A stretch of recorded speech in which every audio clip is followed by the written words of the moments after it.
পিতা doctor M A. Wazed Miah, মাতা জনাব শেখ হাসিনা নিজ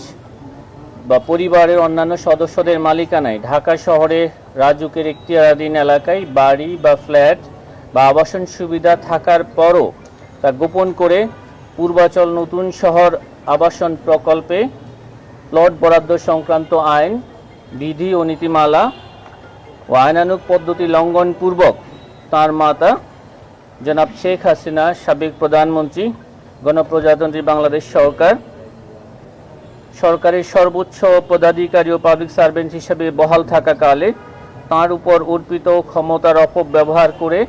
অপরাধজনক বিশ্বাসভঙ্গপূর্বক তাঁর মাধ্যমে প্রকল্পের বরাদ্দ বিষয়ক দায়িত্বপ্রাপ্ত গণকর্মচারী, জাতীয় গৃহায়ন ও গণপূর্ত মন্ত্রণালয়ের বিভিন্ন পর্যায়ের কর্মকর্তা, জাতীয় রাজধানী উন্নয়ন কর্তৃপক্ষ ঢাকার বিভিন্ন পর্যায়ের কর্মকর্তা সহ মোট 16 জন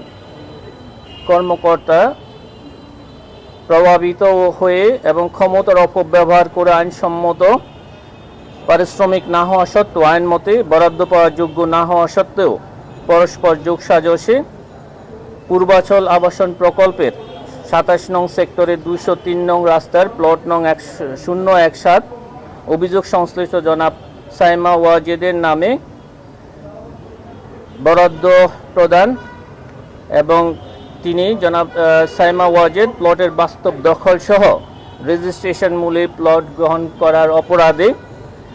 দণ্ডবিধির সংশ্লিষ্ট ধারা এবং দুর্নীতি প্রতিরোধ আইন 1947-এর 5-2 ধারায় আজ একটি মামলা রুজু করা হয়েছে।